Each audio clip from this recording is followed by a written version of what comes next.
ಕಡ್ಕೋಳು ಮಠ ಅನ್ನುವಂಥದ್ದು ಎಲ್ಲರಿಗೂ ಕೂಡ ದೇಶ ವಿದೇಶಗಳಿಗೆ ಕೂಡ ಕುತ್ಕೊಂಡು ನೋಡುವಂಥ ನಮ್ಮ ಯೇಸಿಸ್ ಕಡ್ಕೋಳವರೇ ತತ್ವ ಮುಖೇನ ಮಡಿವಾಳೇಶ್ವರು ಎದರಿಂದ ಮುಂದೆ ಬಂದಾರಂತ ಕೇಳಿದ್ರೆ ಕಡ್ಕೋಳ ಹೆಸರು ಬಂದಿದ್ದು ಎದರಿಂದ ಅಂತ ಕೇಳಿದ್ರೆ ತತ್ವ ಪದಗಳಿಂದ ಹೊರಗೆ ಬಂದದಲ್ಲ, ಆ ತತ್ವ ಪದಗಳನ್ನು ಸಮಾಜಕ್ಕೆ ಮುಟ್ಟಿಸಬೇಕು, ಇದರ ಅರ್ಥವನ್ನು ತಿಳಿಸ್ಬೇಕಂತೇಳಿ ಜಾತ್ರೆ ಬದಲು ಮಾಡಿ ಇವತ್ತೊಂದು ವಿಚಾರವನ್ನು ಇಟ್ಕೊಂಡಾರಲ್ಲ, ಇದಕ್ಕೆ ಸಮಾಜಕ್ಕೆ ತಿಳಿಸ್ಬೇಕನ್ನುವಂಥ ವಿಚಾರ ಇಟ್ಕೊಂಡ್ರ. ಅವರೇನು ಜಾತ್ರೆ ಬದಲು ಮಾಡೋರು ಯಾರ ಕಡೆಯಿಂದ ಇಲ್ಲ ಅಂತಲ್ಲ, ಅವನ ವಿಷಯಗಳನ್ನು ತಿಳಿಸ್ಬೇಕಲ್ಲ, ಪಸರಿಸಬೇಕಲ್ಲ. ಒಂದೊಂದು ಪದ್ಯಗಳನ್ನು ಒಂದೊಂದು ತಿಂಗಳು ಹೇಳಿದ್ರು ಮುಗಿಯಂಗಿಲ್ಲ.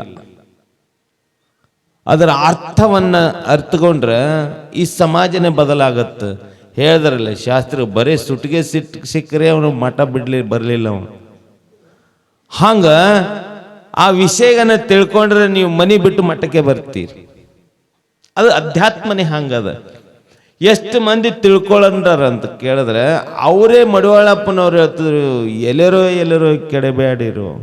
ಇಂಥ ವಿಷಯಗಳನ್ನು ಒಂದೊಂದು ತಿಳ್ಕೊಂಡ್ರೆ ಯಪ್ಪ ನಾವು ಯಾಕರೆ ಇರ್ತೀವ ಮನ್ಯಾಗ, ಇದು ಸಂಸಾರ, ಇದು ಪ್ರಪಂಚಕ್ಕೆ, ಇದು ಜಂಜಾಟ, ಯಾವ ಮನಿನೂ ಕೂಡ ತಣ್ಣಗಿರ್ಲಾರ್ದಂಗೆ ಆಗ್ಲಿಕ್ಕತ್ತದ.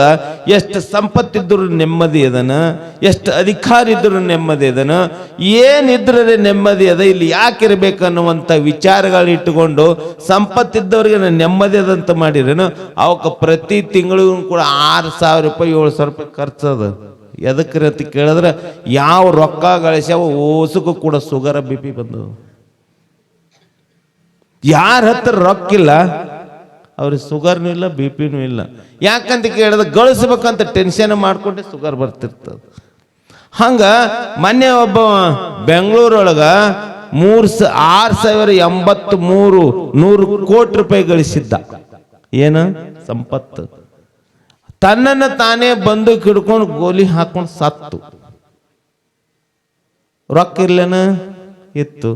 ಮತ್ತು ಅವನಿಗೆ ಏನು ಬೇಕಾದ್ದು ಖರೀದಿ ಮಾಡ್ಕೋಬೇಕಂತ ಕೇಳಿದ್ರೆ ಎಟ್ಟಿದ್ರೆ ಏನದ್ರಿ, ನೆಮ್ಮದಿ ಇರಲಿಲ್ಲ, ತೂಣಿನ ಸುಡ್ತೀರಿ. ಏನು ಬೇಕಾದ ಅಧಿಕಾರ ಇರ್ತಕ್ಕಂಥ ನಮ್ಮ ಮಹಾರಾಷ್ಟ್ರ ಉಪಮುಖ್ಯಮಂತ್ರಿ ಚವ್ಹಾಣ್ ಅವರು ಸ್ವತಃ ಅಜಿತ್ ಪವಾರ್ ವಿಮಾನ ಖರೀದಿ ಮಾಡ್ಕೊಂಡು ತಿರುಗ್ತಿದ್ರು. ಅಧಿಕಾರ ಇಲ್ಲ ಅಂತೀರ, ಎಲ್ಲನೂ ಅದ. ತಾನೇ ವಿಮಾನ ಖರೀದಿ ಮಾಡಿಕೊಂಡು ತಾನೇ ಹೋಗಿ ಬರಬೇಕಾದ್ರೆ ಅಹಮದ್ನಗರದಾಗ ತಾನೇ ಬಿದ್ದು ಸತ್ತ. ಏನು ಇಲ್ಲಂತಿರನು, ಇಲ್ಲಂತ ಅನ್ನಂಗಿಲ್ಲ. ಆದ್ರೆ ಅಧಿಕಾರ ಶಾಶ್ವತವಾಗಿ ಉಳಿಬೇಕಾದ್ರಿ, ಮನಸ್ಸನ್ನು ಸ್ವಚ್ಛ ಇರಬೇಕಾದ್ರೆ ಏನಿಂದ ಕಲಿಬೇಕಂತ ಕೇಳಿದ್ರೆ ತತ್ವ ಪದಗಳ ಮುಖೇನ ಅರ್ಥ ಮಾಡ್ಕೊಂಡ್ರೆ ಮಾತ್ರ ಯಾವುದು ಬೇಡಪ್ಪ ಅಂತ ತಿಳಿದುಕೊಳ್ಳೋದೇ ಇದು ಶಾಸ್ತ್ರ. ಮತ್ತೊಂದು ಎದುರಾಗಿ ಏನು ಇಲ್ಲಂತ ಅನ್ನಂಗಿಲ್ಲ. ಮನಸ್ಸು ಸ್ವಚ್ಛ ಇರ್ಬೇಕಲ್ರಿ. ಸಂಪತ್ತು ಗಳಿಸ್ಯದ, ಅಧಿಕಾರ ಗಳಿಸ್ಯದ, ಹೊಲ ಗಳಿಸ್ಯದ, ಮನಿ ಗಳಿಸಿವಿ. ಕೆಲವೊಂದು ಮನಿ ಒಳಗೆ ಹೋದ್ರೆ ಅದು ಮನಸ್ಸಿಗೆ ನೆಮ್ಮದಿರ್ಲಾರ್ದ ಮನಿ ಕಟ್ಸಿರ್ತೀವಿ, ಸಂಪತ್ತು ಗಳಿಸಿರ್ತೀವಿ. ಎದರಿಂದ ಕೇಳಿದ್ರೆ ನೆಮ್ಮದಿ ಇರ್ಬೇಕಂತ ಗಳಿಸಿದ್ರು ನೆಮ್ಮದಿ ಹಾಳಾಗ್ಲಿಕ್ಕತ್ತದ.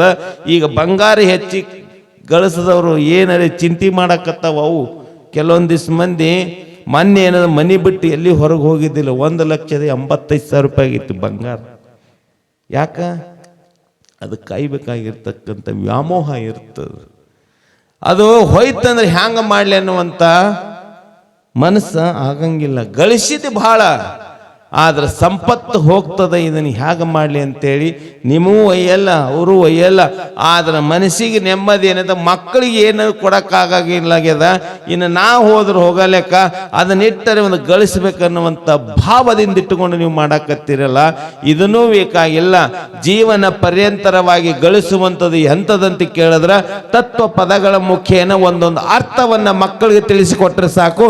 ಅವು ನಮ್ಮ ತಂದೆ ತಾಯಿಗೆ ಕೂಡ ಪೂಜ್ಯನೆ ಮನೋಭಾವನೆ ನೋಡ್ಕೊತಾವ. ಅಂಥ ಗುಣವನ್ನು ಕಲಿಬೇಕು ನಾವು ಜೀವನಕ್ಕೆ. ಎಲ್ಲರೂ ಗಳಿಸ್ಯಾರನ್ನ ಬಳಕ ಬಹಳ ಮಂದಿ ಗಳಿಸಿರ್ತಕ್ಕಂಥವ್ರು ಇವತ್ತಿನ ದಿನಮಾನಗಳಲ್ಲಿ ಮಠಕ್ಕೆ ಬರುವುದು ಕಡಿಮೆ ಇದ್ರೂ ಕೂಡ ನಮ್ಮಲ್ಲಿರ್ತಕ್ಕಂಥ ಭಾವ ಒಳ್ಳೆ ಶುದ್ಧಿಯಾಗಿರಬೇಕು. ಮನಸ್ಸನ್ನು ಏಕಾಗ್ರತೆ ಕೊಂಡುಕೊಂಡು ಎಲ್ಲರೇ ನೆಮ್ಮದಿದಂತ ಮಾಡಿರೇನು ಎಲ್ಲಿ ಇಲ್ಲ. ಮಡಿವಾಳಪ್ಪನವರು ತನ್ನ ಗವಿಯೊಳಗೆ ತಾನೇ ಕೂತ್ಕೊಂಡು ಇವತ್ತಿನ ಜೀವಂತ ಸಮಾಧಿಯನ್ನು ಯಾರಿಗೆ ಕೊಟ್ಟು ಹೋದ್ರಂತ ಕೇಳಿದ್ರ ಅವರ ದೇಹ ಇಲ್ಲಂತ ಅನ್ನಕ್ ಹೋಗ್ಬ್ಯಾಡ್ರಿ. ಈ ಪರಿಸರದಲ್ಲಿ ಇರ್ತಕ್ಕಂಥ ತಪಸ್ಸಿನ ಫಲವನ್ನ ಈ ಭೂಮಿ ಒಳಗದ ಅದಂದ ಬಳಕ ಯಾವ ಪ್ರತಿಯೊಬ್ಬ ವ್ಯಕ್ತಿನೂ ಕೂಡ ಬಂದಿನ ಬರೇ ಹೊಳ್ಳಾಡಿ ಹೊಡೆದ್ರೆ ಸಾಕು ಅವ್ರ ಜನ್ಮ ಪಾವನ ಆಗತ್ತ. ಮಡಿವಾಳೇಶ್ವರ ಪ್ರಾಂಗಣನೇ ಆಗದ.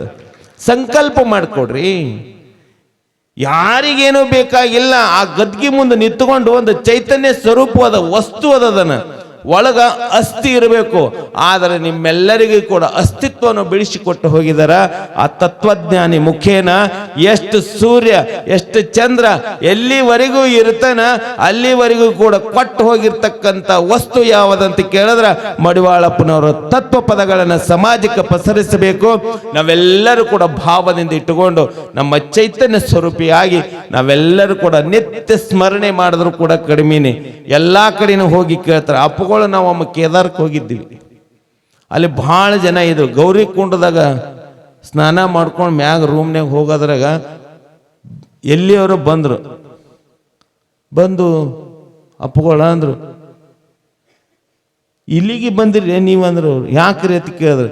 ಮಡಿವಾಳಪ್ಪ ಎಲ್ಲಿಗೆ ಬಂದಾನ ಅಂತ ಕೇಳಿ ಗೌರಿ ಕುಂಡವರೆಗೆ ಉತ್ತರ ಕಾಂಡದವರೆಗೂ ಬಂದಾನ ಅಂದ ಬಳಿಕ ನಾವೆಲ್ಲರೂ ಕೂಡ ಧನ್ಯ ಆದಿವಪ್ಪ, ನಿಮ್ಮ ಪಾದ ಕೊಡ್ರಿ ಅಂತೇಳಿ ನಮಸ್ಕಾರ ಮಾಡುವಂತ ಗುಣವನ್ನ ಎಲ್ಲಿ ತೋರಿಸಿಕೊಟ್ಟದಂತ ಕೇಳಿದ್ರೆ ಬರೀ ಕರ್ನಾಟಕದಲ್ಲಿ ಅಷ್ಟೇ ಅಲ್ಲ, ಇಡೀ ಅಖಂಡ ಭಾರತದಲ್ಲಿ ಕೂಡ ಮಡಿವಾಳಪ್ಪನವರದರ ಅಂತ ಪಸರಿಸುವಂತ ಶಕ್ತಿನೇ ನಮಗೆಲ್ಲರಿಗೂ ಕೊಡುವಂತವರಾಗ್ತೀವಿ.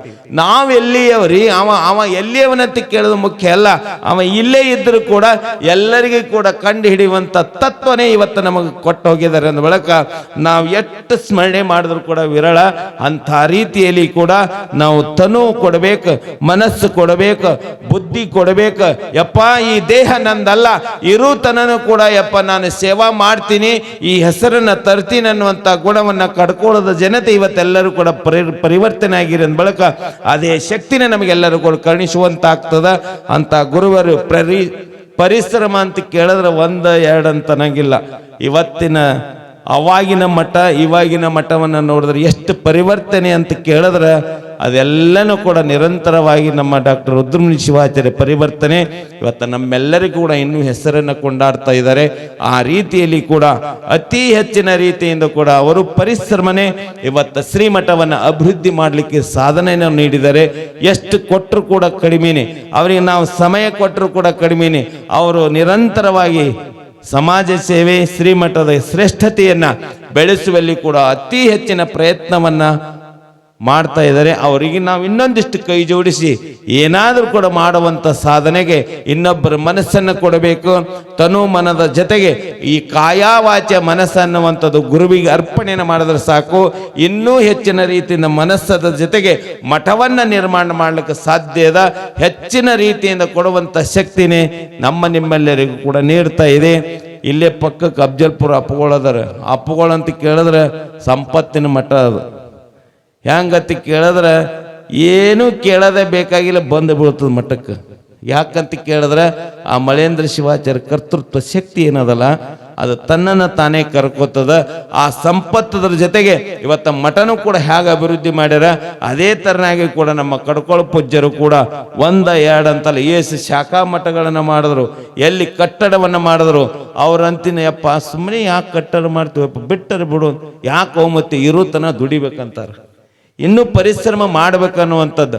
ಕಟ್ಟಡದ ಜೊತೆಗೆ ನಿಮ್ಮೆಲ್ಲರಿಗೂ ಕೂಡ ಮನಸ್ಸಿನಲ್ಲಿರ್ತಕ್ಕಂಥ ಕಟ್ಟಡವನ್ನ ನಿರ್ಮಾಣ ಮಾಡಿ ಮಡಿವಾಳಪ್ಪನವರ ಬುದ್ಧಿ ಚಿತ್ತು ಅಹಂಕಾರವನ್ನ ದೂರ ಮಾಡಿ ಒಳ್ಳೆಯ ಗುಣವನ್ನ ನೀಡುವಂತ ಕೆಲಸ ನಮ್ಮ ರುದ್ರಮುನಿ ಶಿವಾಚಾರ್ಯರು ಪರಿವರ್ತನೆ ಮಾಡಿರಲ್ಲ. ನಾವೆಲ್ಲರೂ ಕೂಡ ಧನ್ಯೋಸ್ಮಿ ಆಗೋಣ. ಆ ಮಡಿವಾಳೇಶ್ವರ ಕೃಪೆ ಸದಾವಕಾಲ ನಿಮ್ಮೆಲ್ಲರೂ ಕೂಡ ಕರುಣಿಸಲಿ.